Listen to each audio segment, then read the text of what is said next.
Introducing one of the most interesting people I've ever heard present. So I'm raising the bar, Gary. Gary Schwartz will be talking to us about, I think it's supposed to be called the Internet of Things, but I'm going to rebrand it as the Internets of Thing, because in keeping with yesterday's, the Google, I think it just should be branded differently. Gary is really an expert in this area, and has had one of the most interesting awards I've ever heard, which was the Mobile Commerce Evangelist of the Year.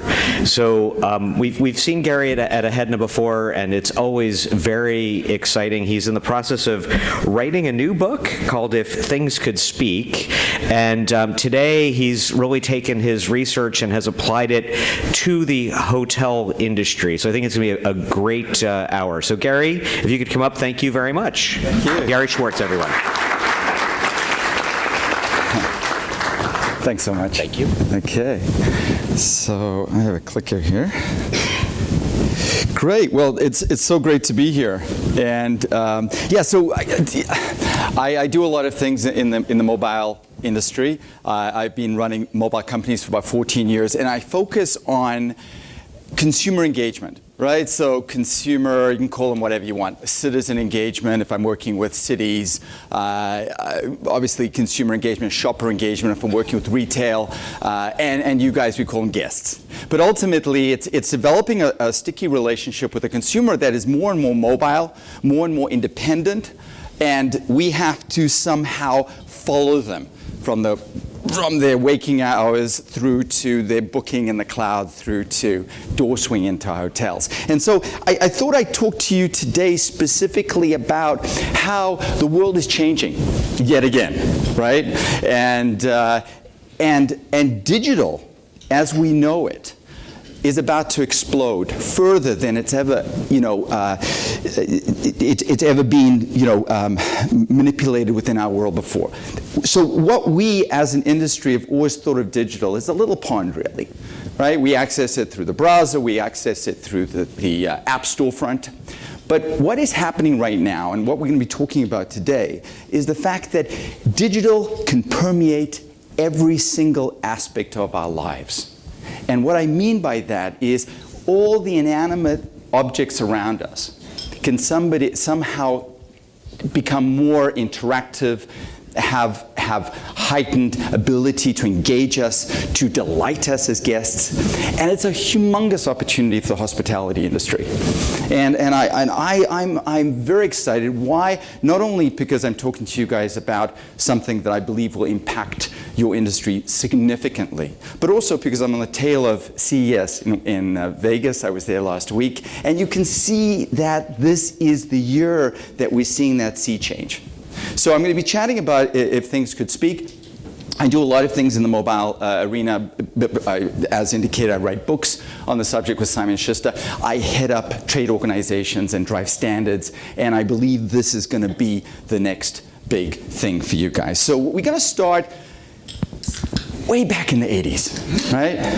And we're going to start with good old logistics, right? So as you probably remember, there was suddenly this huge opportunity with companies to track their assets.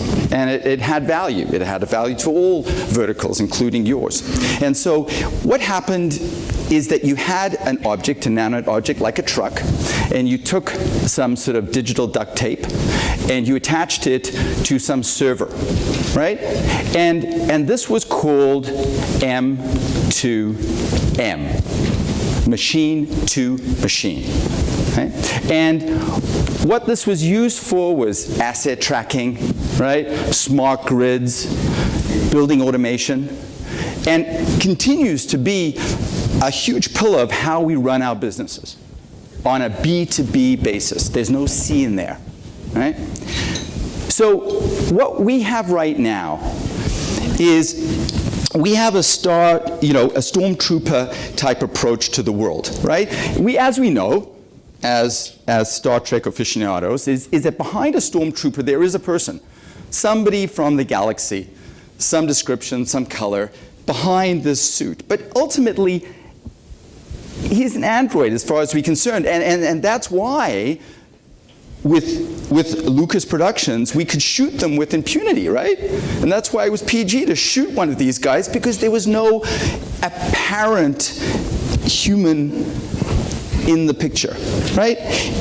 What is happening right now is we're taking M2M, the machine aspect of M2M, and stripping it, and we're putting the human back in the picture, and the machine behind the human. We're introducing the C into the equation. The consumer that needs to understand that they're not talking to a machine, they're talking to something that's ambient, that exhibits characteristics that they feel familiar with, and they can bond to and engage with, right? So that's what we're going to be talking about today. And I'm going to take you back, and we chat about this in Brussels as well, but I have to take you back because this is pivotal to understanding where we are in life and thought.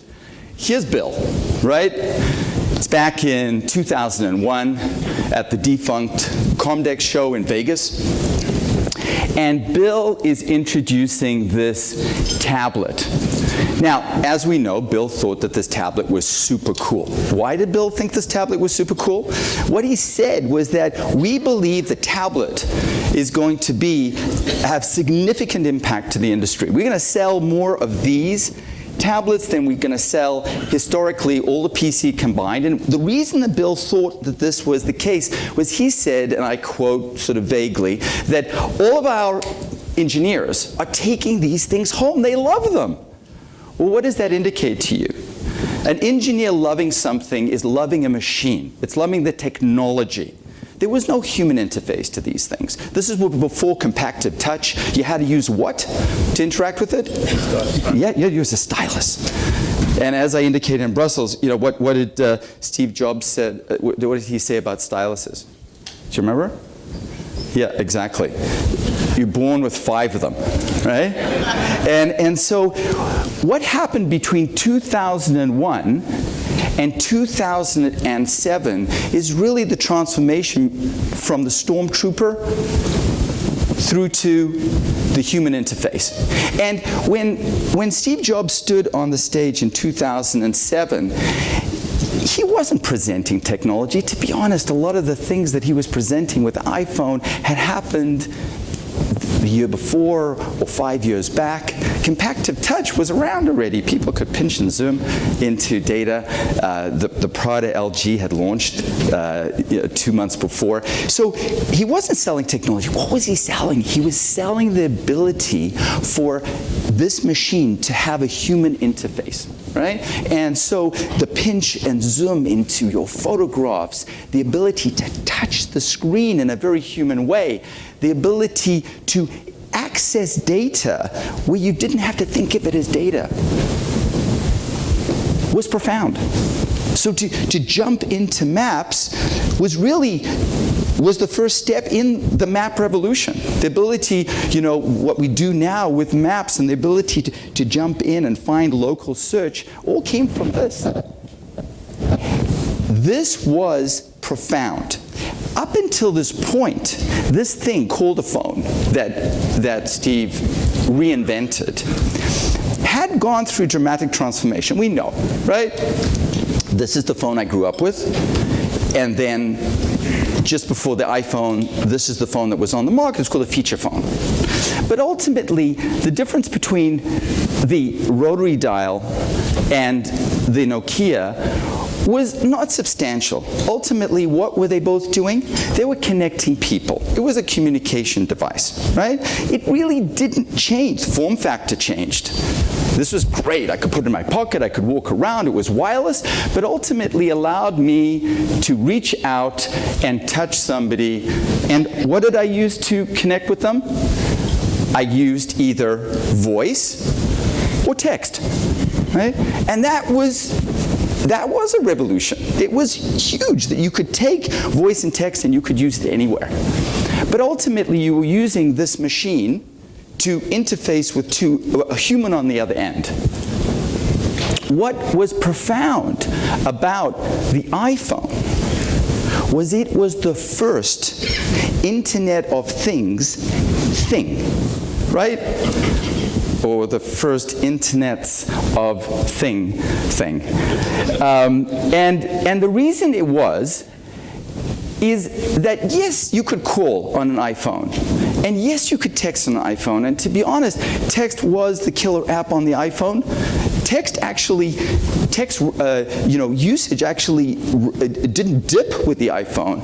It actually, it saw a tremendous uplift because it was a human device. It was easier to text. You still use text. But ultimately, what this device had that the rotary dial or the Nokia feature phone didn't have was a bunch of sensors.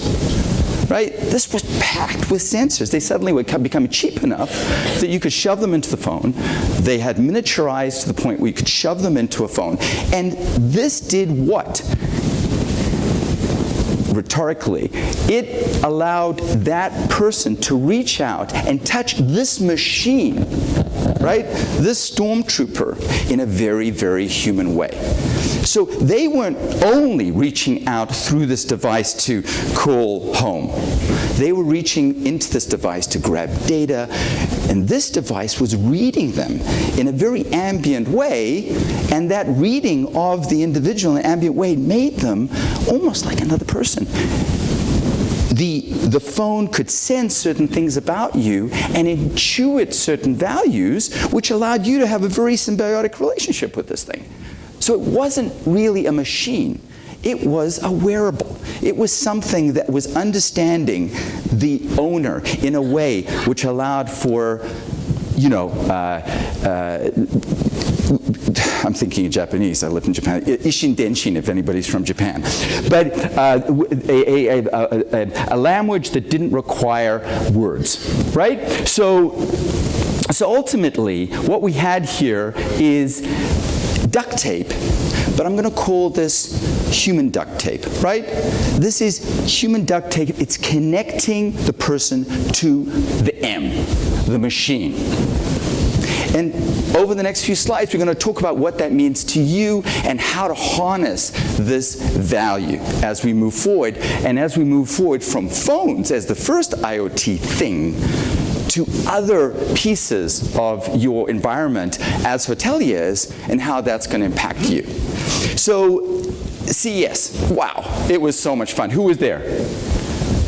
You got to go next year, guys. It's so much fun. And it's a candy factory. And what was so exciting was the human duct tape, connecting all these things, these inanimate things that suddenly, like the iPhone, had human currency, right? So home was a big one, right?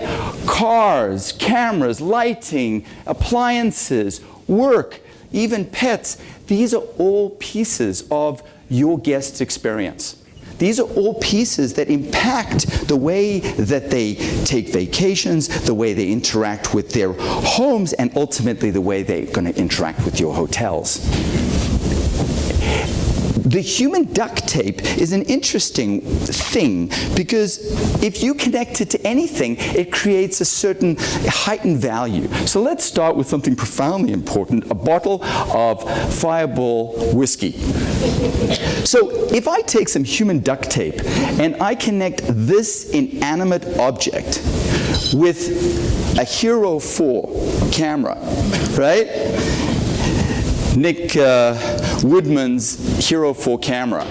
And suddenly, this bottle takes on an ambient life that we never thought was possible. So suddenly, you put it in a wedding, and of course you have to start with the bride, and suddenly, this bottle is not a bottle of whiskey, this bottle is part of the wedding.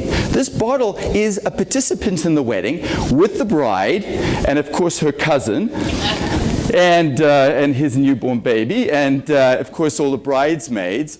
This bottle now tells a story. Narrative is one of the most important things we have as humans.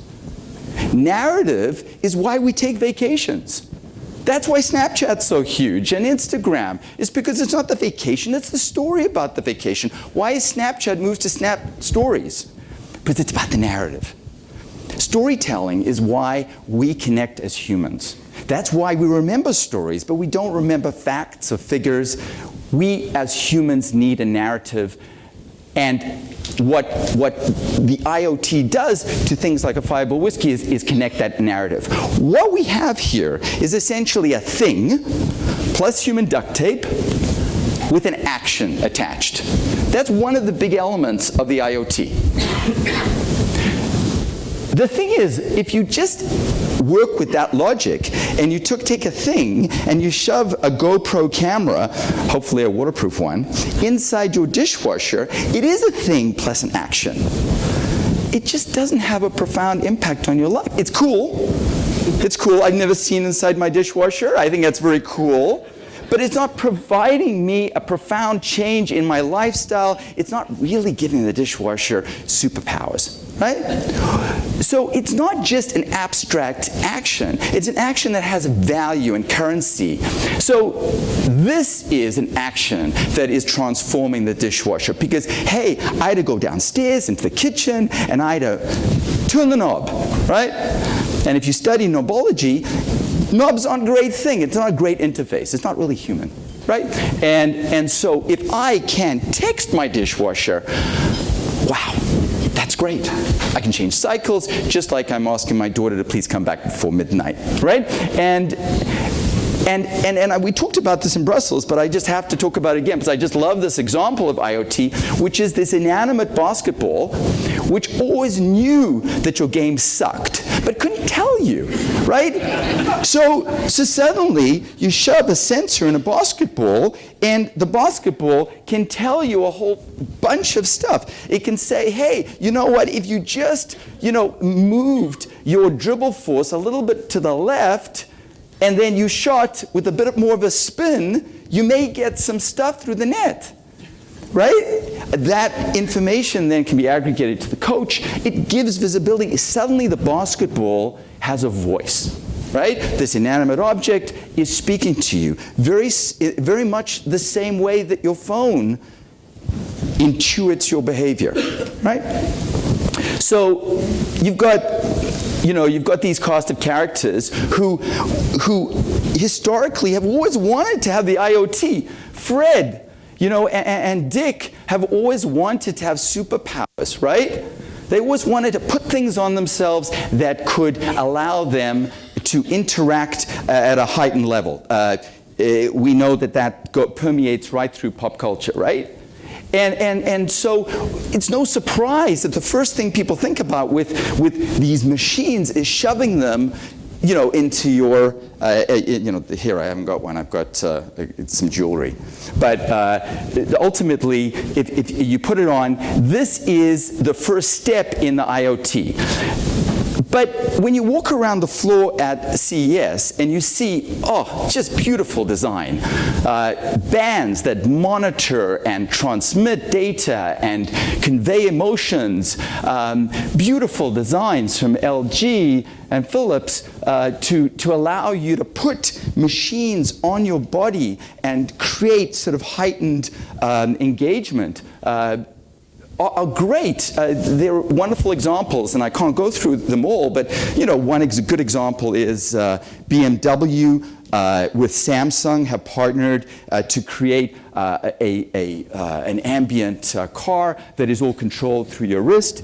Literally, you can park your car, it maps the way into the garage, and by pushing a call button, your car wakes up. It doesn't only beep, as it did in the 90s, it actually drives out and comes to meet you on the street. Yeah? That is a relationship, essentially, that you had with your dog at home, suddenly you have with your car, right? This is a wonderful example of gadgets in the IoT. This is called Nixie.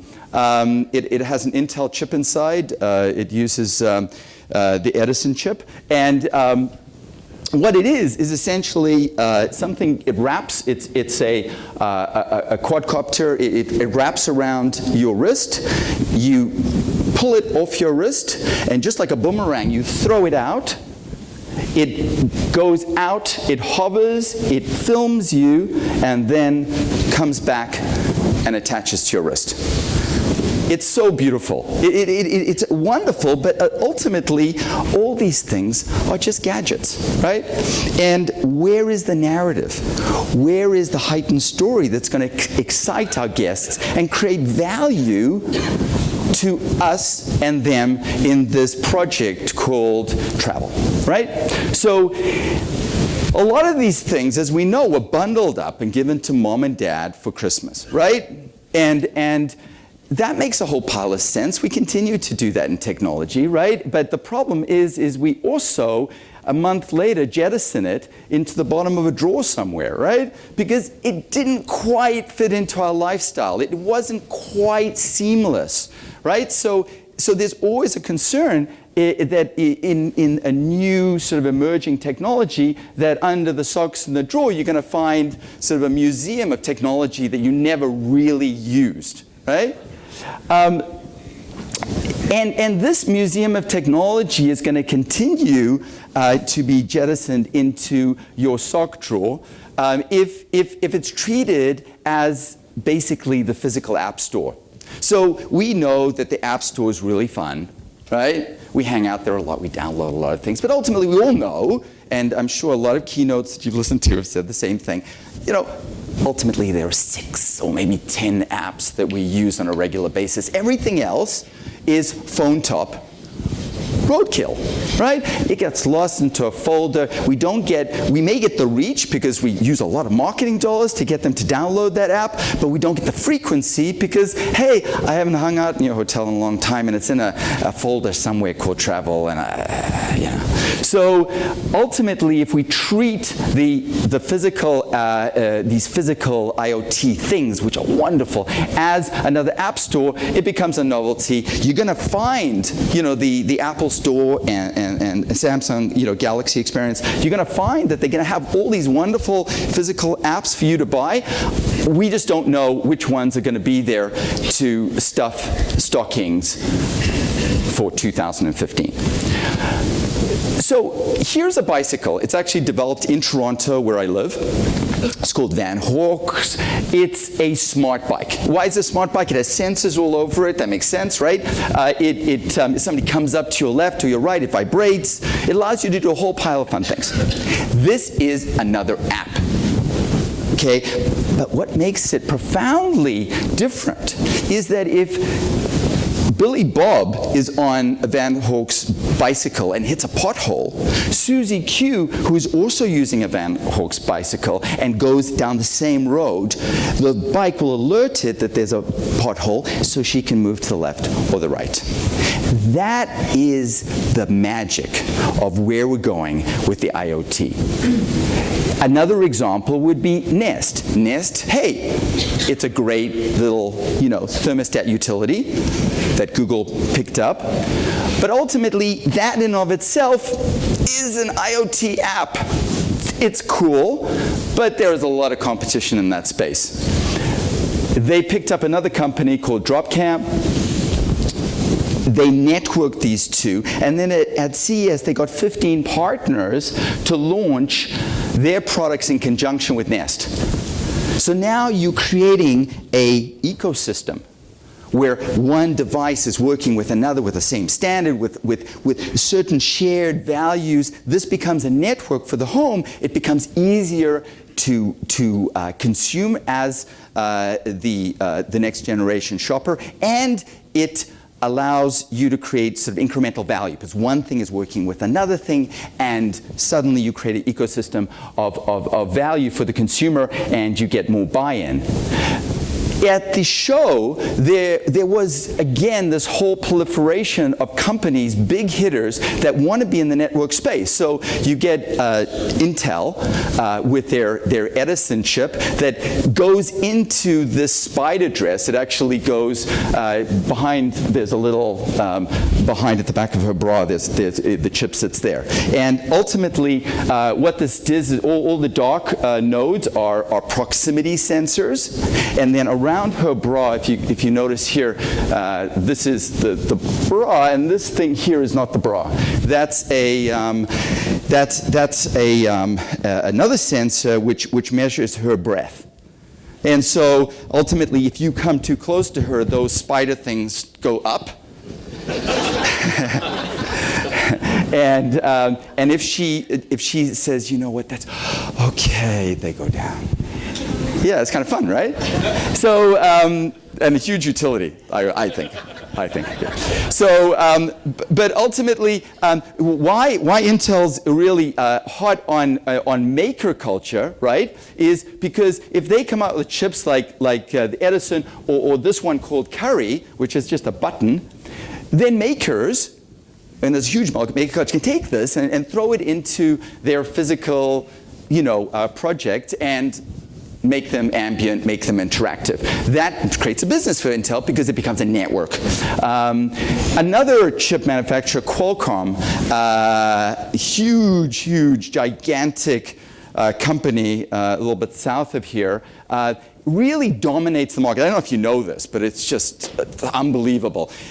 Every single device that you buy, they take a huge tax on because they nearly have every single patent in the 3G space. So look at this. On every chip that's released into the global market on 3G, look how much money these guys are taking home versus Qualcomm. Well, Qualcomm's in a bit of a bind because Qualcomm, with the next generation phones, doesn't own a dominant position with patents. So their revenue is just going to go through the toilet because they'd be basically sitting and cashing checks, trying to do some R&D here and there, but ultimately they're cashing in on sort of forensic opportunities.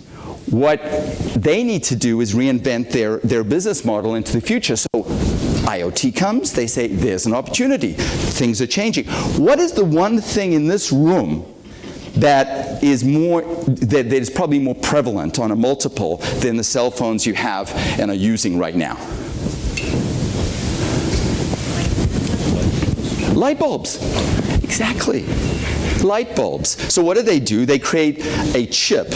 And this chip right here, it has a little Wi-Fi module, and it has an on-off module. And this is the way that Qualcomm is going to stay relevant in the next generation, because now, and this is the head engineer of IoT, they can create multiples in the marketplace with this chip because everybody is going to have to embed an on-off switch with a Wi-Fi so it can beam back to a hub to say, do you want me off? Do you want me on? Do you need me dimmed? So when I walk into this place, it can customize my experience on a one-to-one basis as opposed to one-to-many. Right? So, and it all comes down to a multiple of value. It becomes a network effect. So let's go back to our math. A thing plus human duct tape plus an action that's relevant and significant and creates some value, plus human duct tape, plus network, right? So now we're starting to understand where we're heading here. So this is the Nexus phone. Who has a Nexus phone here? Anybody? No? Not one? Oh, thank you, sir. The most important man in the room. There you go. So, who makes this phone? Do you know? Who manufactures this phone? The Google. The Google. Absolutely. Who actually manufactures the physical phone? Is it LG? Is it? Motorola? Yeah? Anybody else? Any other OEMs in there? Well, actually, it's interesting because it was first developed by Samsung, and then it was developed by LG, and right now, you're absolutely correct, sir, it is made by Motorola. Do we care? No, and that's the point. This is such an exciting phone, and I would recommend that you buy it as your next phone, because it doesn't matter who makes it. These guys are simple OEMs, and they've been commoditized. Why? It's because we're buying the software. We're buying an Android experience. When you buy this phone, like I've got a very expensive Samsung Note 4, the fastest phone in the world, right? This operating system on Nexus is superior to this operating system because Google always updates this operating system before this one, right? This is KitKat, that's Lollipop, right? And so ultimately, this is a better phone because this is Google's HQ. This is an Android device, and it doesn't matter who made it. Why this is so important is, let's look at cars. And I would look closely at cars if I were you as an industry. Because, everybody loves hotels, but ultimately it's not the focus for the industry right now. The focus of the industry is homes, businesses, and cars. Because if I can crack the home and I can crack the car, I dominate. I can take whatever I develop for the home and I can apply it to the hotel pretty much seamlessly. But I still have to dominate the home. I also have to dominate, mind share with the consumer. And the car is a battleground. Why? Because we spend an inordinate amount of time in a car. And increasingly so, it seems, according to the presentation that we had the other day. So this is a battleground. And who is in this battleground? Well, obviously Apple. So they have CarPlay as a platform for the car. And good old Google, right? And they have the Open Automotive Alliance. And these two guys are vying for mind share in the car, while these guys are making the car. Well, could you see a time where you have an affinity to an operating system that's built by Google, built by Apple, and you have a car, maybe a Toyota, and you have it for 2 years, but you know what? I kind of want to get a new car. I get to take my experience and take it seamlessly from this edifice and move it to my new Ford. It makes that transition seamless for the consumer, and it allows the Googles of the world to own the relationship with the customer.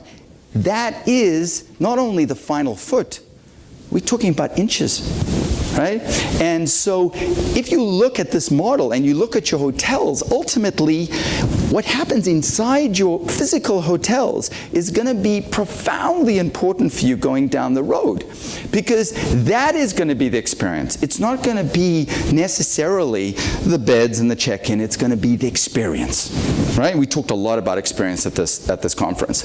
So you have Samsung. Samsung launches, well, they bought a company called Smart Things, a little presumptuous title, and ultimately they've launched this whole sort of ecosystem around smart things. This is the App Store, right? These are little gizmos and widgets and things that are kind of cool. But could you see a time where Samsung goes and says, you know what? I have the ability to actually create a community. So you have a housing development project. Could you see a time where you're not just buying a housing developing project called Greenfield somewhere up in sort of North Maine?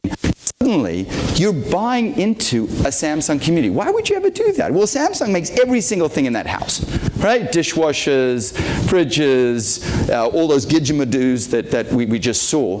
But it also provides a huge security layer, right? Samsung for enterprise, Samsung Safe, potentially is what we need to create a safe environment for a network community where we have a huge concern about privacy and security going forward. And now, not only what happens in the browser and our PC and our phones are in jeopardy, but our lifestyle is in jeopardy. What happens if somebody hacks into our home?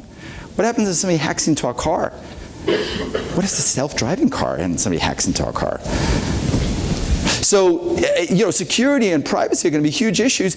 Maybe you buy a Samsung community because of that. So ultimately, these are the stakes that are on the table right now.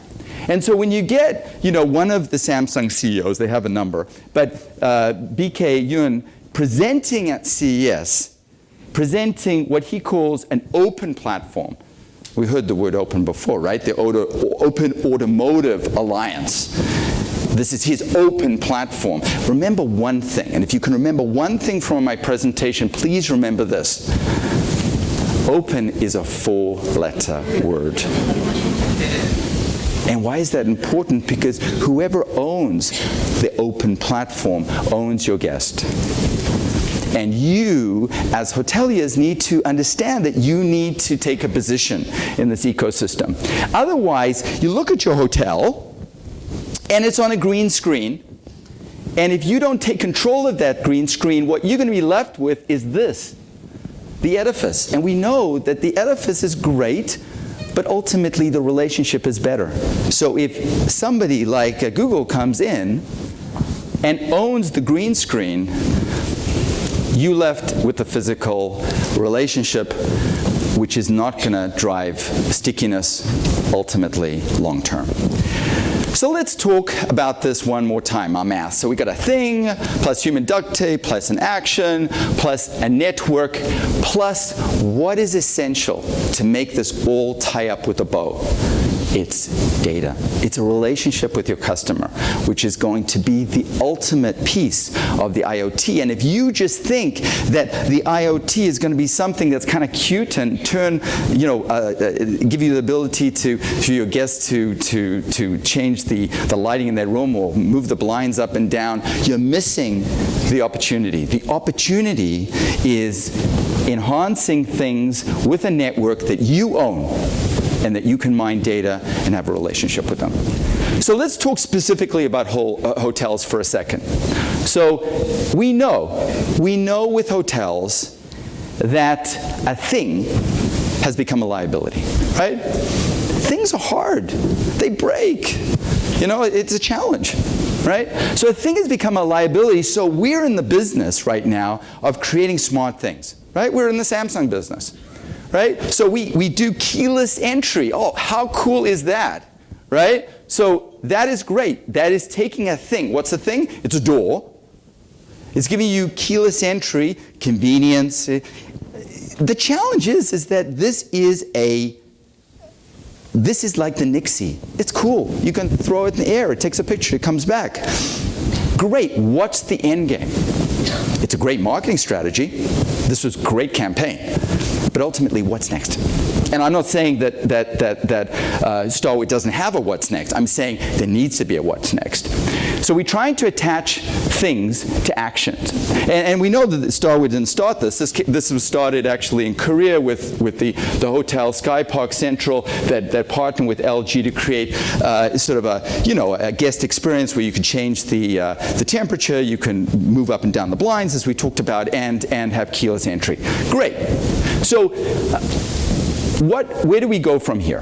The biggest challenge we have as hoteliers and as anybody who's running a business is what you wake up to in the morning is what you're going to focus on. And that's just human nature. So when the manager of this hotel wakes up in the morning, what are they thinking about? What are they thinking? Are they thinking about the IoT? I very much doubt it. But what are they thinking about? Occupancy. They think of occupancy. They're thinking about, oh my gosh, I've got a broken toilet in room 2205. I have to get the windows cleaned. I've got these issues. I've got lots of issues with this physical thing, right? What this hotel is probably thinking about is, oh my gosh, I got somebody stuck in the lift, right? Yeah. Right? That's me. So, so you're running a hotel and running elevators and all these things that can break. That is what preoccupies somebody who owns a hotel and manages a hotel. It's very difficult for them to go, while they may be cognizant that it's really important to create a digital relationship and all these things that Gary's talking about. Oh my gosh, it's evening and I got to go home, right? By the time they deal with it. So the thing is, when you need to look at your hotel, essentially it's like a brawn toothbrush base, right? This is your hotel over here.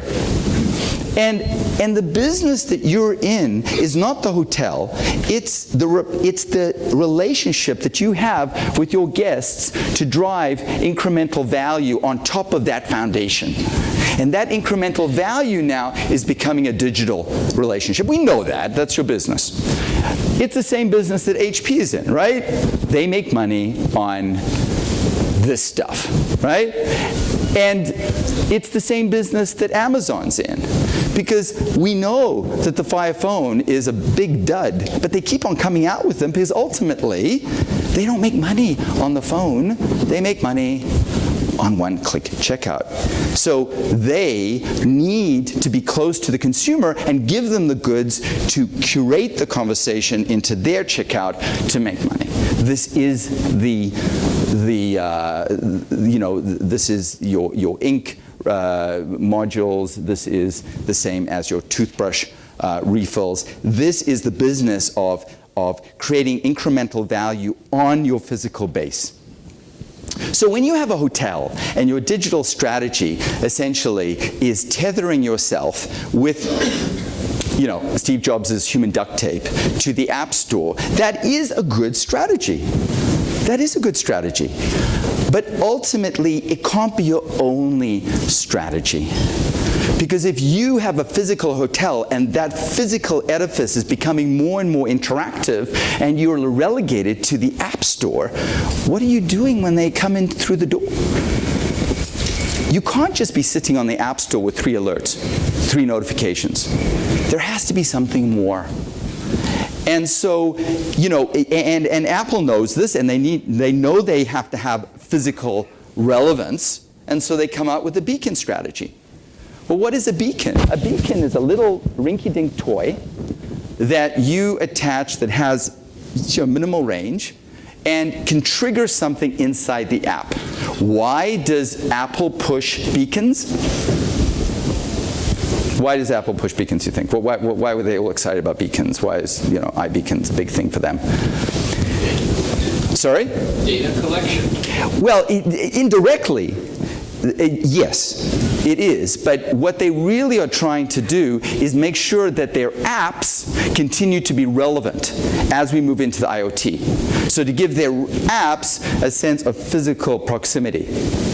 And that's a big thing as we move into this new sort of engagement opportunity. But what happens is when you have a beacon and you have an app, what you're doing is continuing to focus on an app which resides in the cloud and just triggering one-way notification when somebody's in proximity. You're not creating an enhanced relationship with your physical environment. You're not creating a one-to-one relationship. Ultimately, you're just enhancing the app's ability to talk to that consumer. And so what the apps do is they help Apple sell phones, which is great. Apps and the SDK, as we've discussed before, is Apple's best marketing platform they have to sell their phones. There's nothing wrong with this. This is a good strategy. But you have to go beyond the app and beacons. You have to think of the entire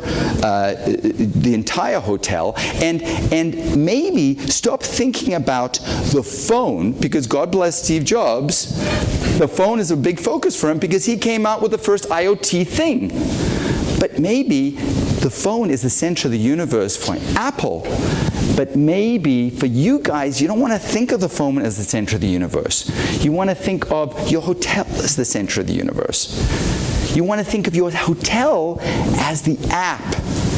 And you want to think of the phone as, with human duct tape, being attached to your app called the hotel. So that the phone isn't the center. It's not where everything lives. The phone is a trigger to change your hotel, to create a one-to-one relationship. And you can do that a number of ways, right?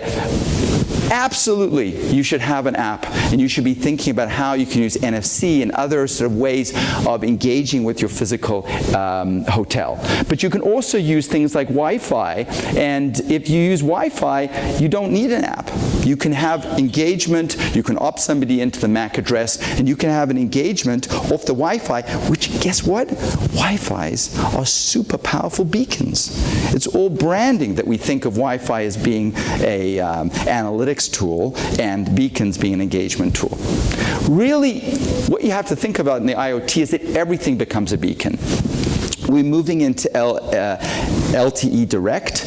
LTE Direct is the ability for new phones coming into the market to be beacons, so that not only can I interact with the hotel directly without an app, but I can interact with you directly without an app based on certain permission and profiling. So everything becomes a beacon. So you don't have to get little rinky-dink beacons. Everything is a beacon. Your Wi-Fi is a beacon. You have to think of things as radiating ambient commands and discussions based on permission and proximity. So that's sort of it. I wanted you to take away the idea that ultimately, in order to be relevant, you got to put yourself in the center. Don't be disintermediated by guys who come in with open platforms that seem to solve your problems, that ultimately leave you holding the physical baby when you really need to own the data and the relationship. So thank you very much. I have 10 minutes and we can chat further.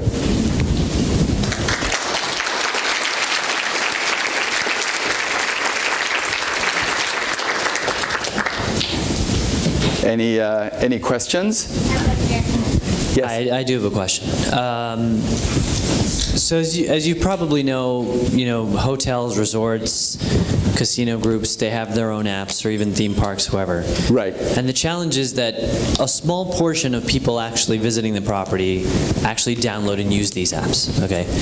So my question to you is there an opportunity for one universal app to work across all venues and parks and hotels in a way that the hotel is actually the owner of the data? Right. Is that a proposition? Yeah, I mean, there are ways of doing that. And obviously you can aggregate, an app can be an aggregator. Amazon, eBay, PayPal, these are all aggregation apps, and therefore they have relevance to the consumer, and they don't become phone top roadkill. But it's very difficult, I would presume, even based on the laws of engagement on this panel, or on this platform, that I'm not even supposed to talk about stats and hotels specifically. You guys work together, but in a very collegial way. You're probably not going to have a super hotel app where all of you guys are going to participate and own data and share data. That would be good if you could pull that together. The retail sector has done that. I don't know if you know MCX, Merchant Consumer Exchange, but a lot of retail folk have got together and partnered to basically try and disintermediate the payment guys, so that they can capture more interchange and data. So there are ways to do it, but you have to work collectively to make that happen.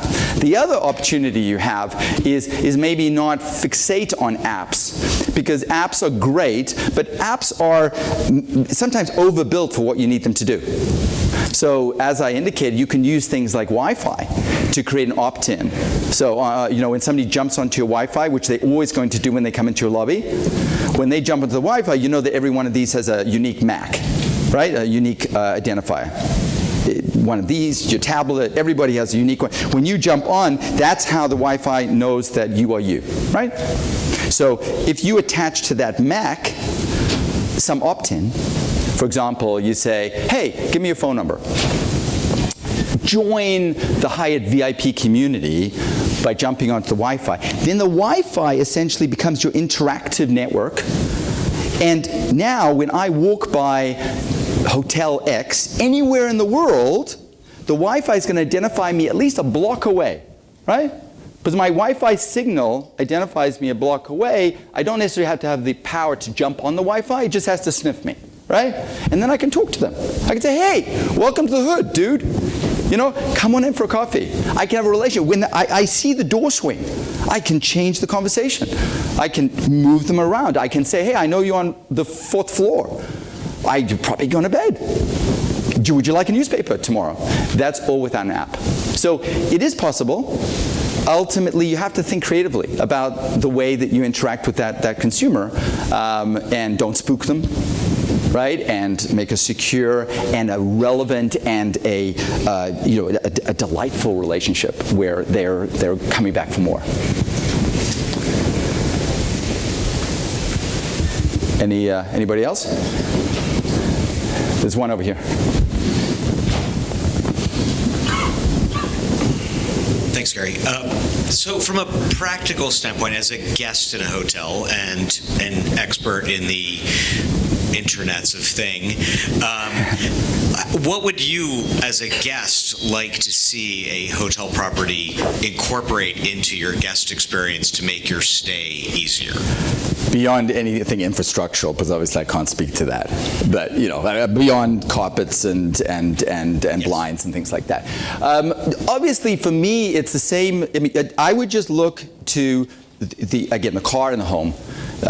What is the ideal experience that you want in your home?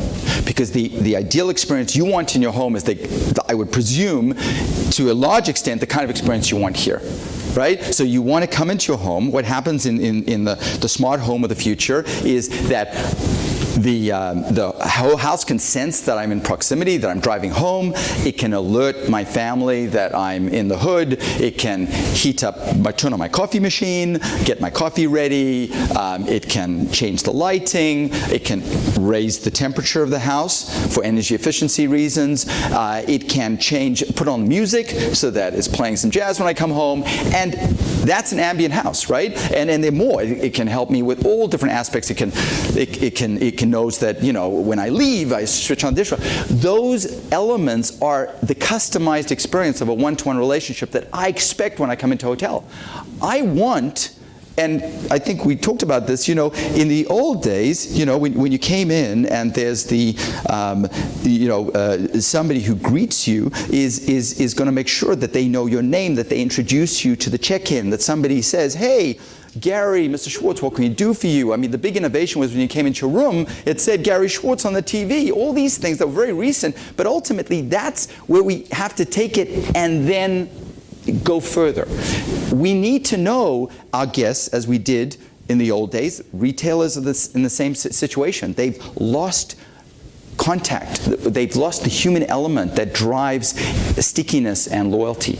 And if you can create a personalized one-to-one experience where the room reacts to you in a way that changes the heating, that the lights are set, that there's certain music that conforms to your taste as opposed to elevator music that I'm getting generically, those are things that make your stay more memorable, ultimately.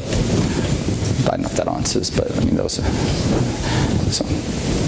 So I'll show you a picture. So here, this is, I was going to do Jules. That's the privacy guy that you were talking about yesterday at the Future Privacy Forum. I thought that would come up as a question, but I'm not Google. So this is, I just thought fun. This is from CES. So this is the Samsung booth. And everybody's coming in and out of the Samsung booth with all the smart things. And I just love this because here you've got this lady counting people coming in and out of the Samsung booth with a manual clicker. Isn't that great? Classic. It's great. Exactly. Well, they haven't quite worked out networking smart things right now. Another thing that I thought would be interesting to just chat about is the maps. I think maps are hugely underutilized. Maps are a huge opportunity for you guys, and not POI. Not points of interest. I mean, you have to go beyond that. The big opportunity in maps is, do you guys use Waze, the application Waze? Yeah? So Waze is great. It's a great utility for driving. It allows essentially, for you to share experiences with other people and then crowdsource, direction. Why haven't we gone further with a map in storytelling? Why do people have experiences around your hotel that are all based on journeys? Why don't we track them? Why don't we plot them?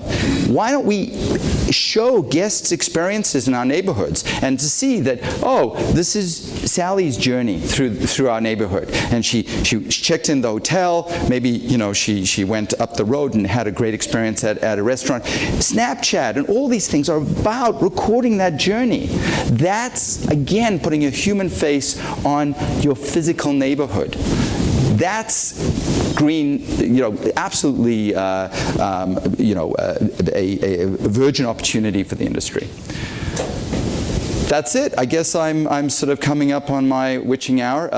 If you guys want any chat with me, I'm available and around all day today, and I think I'm on a panel at the end on disruptors. So I look forward to chatting further. Thank you.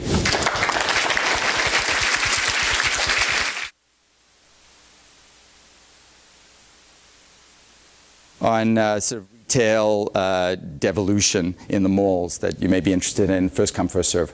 So, thanks. Thank you very much, Gary. And